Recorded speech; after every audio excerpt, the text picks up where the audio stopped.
Welcome back to the State and Local Sports Show. I'm here with Mark Tennis, co-founder and editor of CalHighSports.com. It's a very exciting time of year, and you know a boys basketball game is a big deal here in Stockton and San Joaquin County. When you show up to a game, you cover a whole state's worth of high school sports. You went to the regional heavyweight bout between the Manteca and Western Ranch boys on Friday.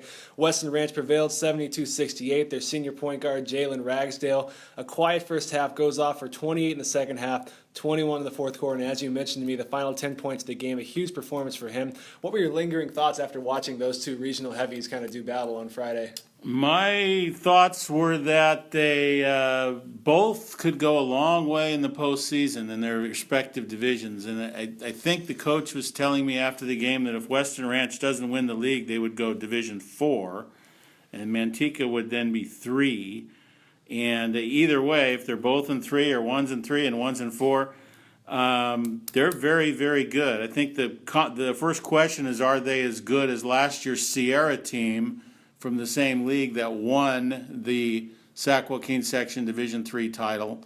And my kind of guess is in some ways they are right there, just as good. I don't know if I'd go so far as say they're better, because Sierra did win 30 games. They got a lot to prove, and Sierra went to the NorCal semis last year. I don't think I'd go that far, but they're in the ballpark, and they're both very, very good. They both have size, they both have speed. I like the way they both attack the basket, and it'll be interesting to see how they develop and keep improving, keep moving on, and seeing what happens as the season unfolds. That Sierra team was incredible. I do think these teams have the talent in some ways, and Manteca the length to match, so they might even be able to go a bit further. Something we've spoken about before is since neither team is a defending section champion, they're not going to be going to the open division, and that's huge. You know, they might kind of have a great team get lost if they won the last couple of section titles. They might see each other, as we mentioned, 4 times in total this year. And the McDonald's All-American teams were recently released. We had 4 candidates from the area. None of them happened to be chosen for the team. From the girls' side, that was Ari McDonald at Brookside, our defending player of the year. Senior guards Kat Tudor and Michael Caton from St. Mary's. And on the boys' side, Kenny Wooten from Manteca. We've had a few girls All-Americans in the area before, never a boys one, still not a boys pick. And your column this week is about the McDonald's All-American game. Could you kind of give us a brief tease about what that's about? Well, you know, for kind of a funny reason, I was kind of hoping Ari McDonald would get picked because we did some research, and there's never been a person named McDonald who has played in the McDonald's All-America game.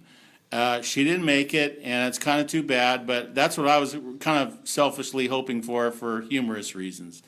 Anyway, it was if you look at the history of the selections and how hard it is to make the McDonald's All-America game, there's only been 6 in the history of the Sac Joaquin section who've been in it. 3 of them are St. Mary's girls, and probably the next one is a St. Mary's girl, Akira DaCosta, in 2 years, although we do have a boy from Wood Creek in Roseville, Jordan Brown, who's a sophomore, and he was the state freshman of the year last year, so I think he obviously has a great chance to go from the Sac Joaquin section as well in 2 years. So it's very hard to make, and I just kind of wanted to touch on the difficulty of it and sort of how close especially the 3 girls from Stockton were, Kat Tudor and Michael Caton and, of course, McDonald. And I think probably Tudor maybe had the better chance because she's such a good shooter, and I don't know how the teams are made up, but sometimes these all-star games, they lack a shooter like she is, and maybe there would have been a spot for her to kind of do what she does best. That didn't happen, but you know, it's just very difficult. You know, these girls from the local girls were all ranked about between 45 and 60 on the various recruiting lists, give or take spots here and there, and you pretty much have to be closer to the top 20 whether you're going to be in the McDonald's game, and you can kind of predict looking at all these various recruiting lists how they're gonna go.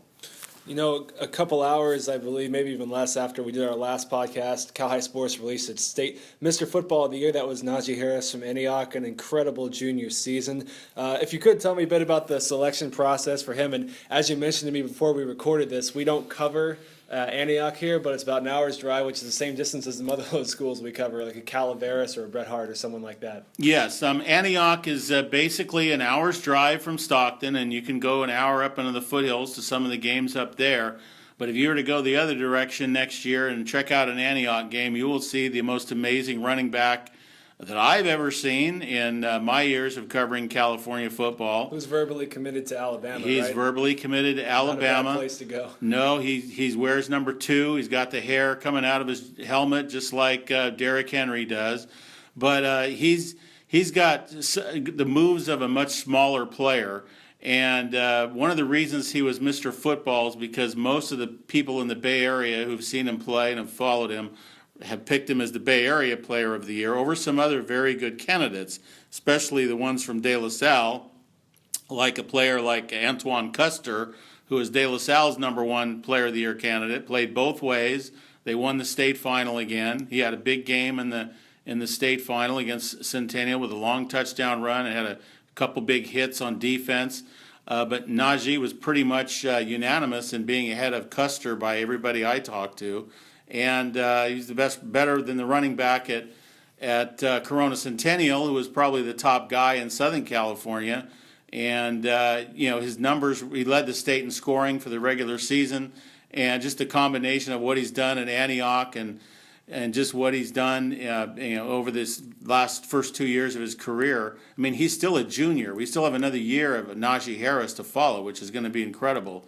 And hopefully he can kind of keep his demeanor. He kind of jokes around a lot, and he's kind of a free spirit. And hopefully, getting all this attention isn't going to mess that up. It hasn't as of last week when I talked to him, and hopefully it won't.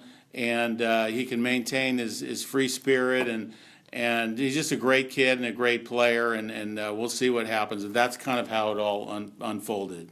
You mentioned his lighthearted nature, the fact that he can, be a free spirit. I thought the little anecdote you told me about explaining to him the process of who wins it and who won it last year, Jake Browning, was kind of funny. If you wouldn't mind telling that story. Sure. I mean, when we got a hold of Najee on the phone, it was like we had to kind of explain. A lot of people that. When you pick a junior, he's the first junior to be Mr. Football in California for about 40 years, since 1967. Well, actually, that's 50 years. Almost 50 years, we haven't had a junior picked. There was a sophomore in 1986. But I kind of explained to him all that stuff, and people will always say, well, why pick a junior when there's so many great seniors? Well, what happens is juniors can get hurt. And then the other thing that can happen, and I explained this to Najee, is that someone could have an amazing season, then you could have you could just get beat next year. And the prime example was Jake Browning of Folsom last year, because he threw 91 touchdown passes. Now, obviously, Najee, you wouldn't have gotten it if Jake Browning was around and threw 91 touchdown passes. And he laughed, and I'd explained to him all the things Folsom, and he was kind of blown away by that stuff. So. In talking to him, he was as much interested about some of these other players as he was about himself, and that was kind of cool. Cal High Sports, as well as the Record, provided coverage on St. Mary's Girls MLK Showcase, which is widely considered now to be the best showcase of its kind, maybe in the state, if not the country.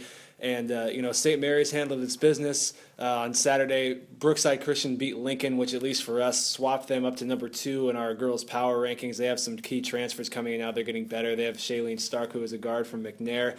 For you, what really stood out from this tournament? I know that in the modern-day Miramani game, Miramani, who's number 2 in the state and in Northern California behind St. Mary's, impressed those who were there. Yeah, Miramani looked great. There was some of their complementary players to their big star player, who was Sabrina Ionescu. And Sabrina had 26 points, and they beat Mater Dei by 18, and they maybe could have beat them by closer to 30. And Mater Dei is still a very good team. A UCLA commit in there. They're still a very good team. And this could be one of those rare years where Northern California has 2 or 3 of the best teams in the state, period. It's rare in most sports. It's rare, but this could be one of them, as Miramani is going to be a definite threat to St. Mary's in the open division. If their complementary players keep doing what they're doing, they're going to be right there. It's going to be a great game. And maybe there's a chance they could both be undefeated when they get to that point, although you can't discount Midi of San Jose, which is very talented and very good as well, and they're currently 3rd in the state. They have some losses, but I think they're all out-of-state teams. So watch out, Mitty could be in the mix as well. So Mater Dei may have lost by 18 or 20 or whatever, but they could still end up being the team St. Mary's plays at the end, because Southern California in the Open Division looks a little more muddled right now than the North, which has two great teams and possibly a third. You know, it'd be kind of poetic for those two teams to play once again. 2 years ago, Miramonte knocked St. Mary's out of the state playoffs. The same last year, St. Mary's beat Miramonte pretty handily in the NorCal finals. Kind of a third rubber match for these teams with some similar players in common.